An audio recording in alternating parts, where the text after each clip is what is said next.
My husband has been craving takeout, and in this video I put together a gluten-free orange chicken. Follow along for this recipe. 1 tablespoon minced garlic, and I have about 3 cloves here. About a tablespoon of minced ginger.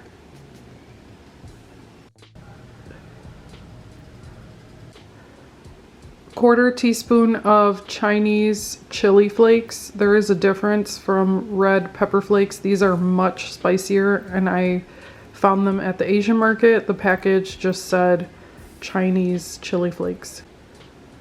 2 tablespoons of white distilled vinegar.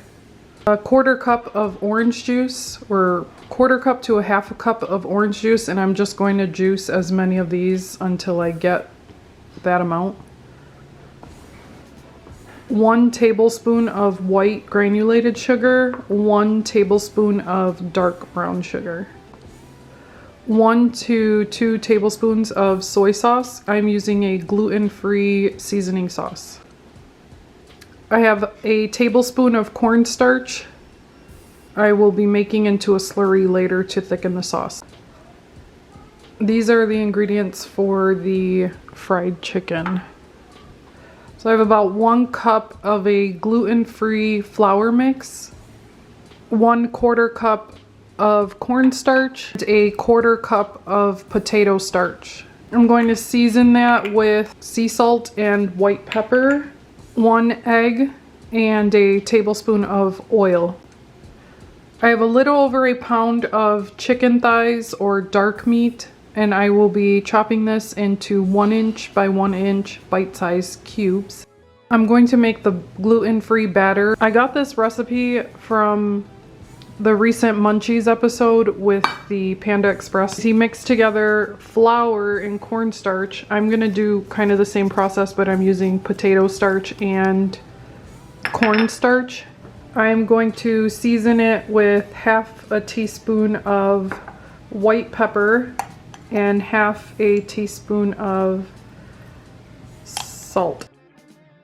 Now the wet ingredients, we're going to add about a cup of water, 1 egg, and the oil. And then I'm just gonna whisk that together, and it's supposed to make kind of like a pancake-like batter. The chef to Panda Express showed their recipe for orange chicken, and my husband was telling me, like, man, I'm really craving some like Chinese takeout, the kind that we grew up having, which is very Americanized, but he was talking about having sweet and sour chicken. So I've just seen that recipe on Munchies and figured I would try it out as gluten-free. And this process that they do is called velveting, but it's used with a normal flour to kind of build the gluten, because this is going to have to rest for 30 minutes. I don't know if this is the same exact process or if it matters if I wait, but the texture of the batter kind of looks similar. So we're just going to give it a try and see what happens. So basically I'm coating all of the chicken, and I'm going to let it rest in the refrigerator for about 30 minutes, and then we'll start frying. Our oil's up to temp, so to fry I have the chicken here, and it's a stickier kind of batter, and so you want to take it and make sure it's coated well, so you kind of have to roll it around the chicken and then drop it in the oil. And then it's going to sink to the bottom of the pot. As it cooks, it should rise up and sort of float. I'm not gonna overcrowd, so it's gonna take me a little while to fry everything, and then I'm gonna fry it twice. What temperature do you have the oil at? 350.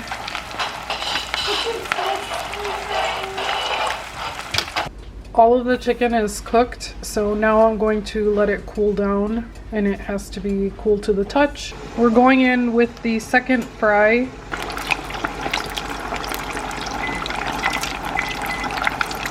At about 5 minutes, it's going to look like this, and it is done. It's perfectly golden brown. It looks crispy, and we'll test the crispiness.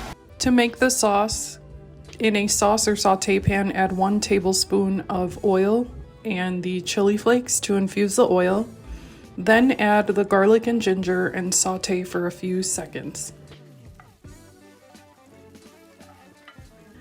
Next, add the vinegar and cook that down for about a minute.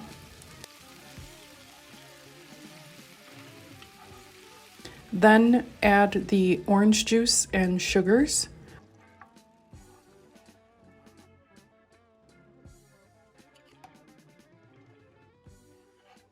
Cook for another minute, then add the soy sauce and reduce this mixture by half. To thicken the sauce, add a teaspoon of slurry mix until your desired thickness. I did about 2.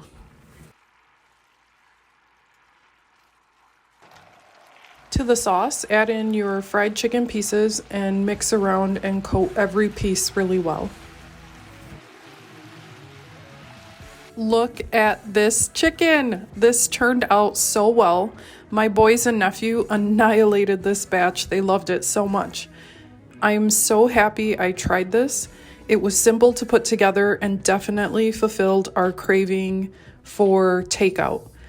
As always, thank you so much for joining. If you made it to the end, please comment your favorite takeout below. See you on the next one.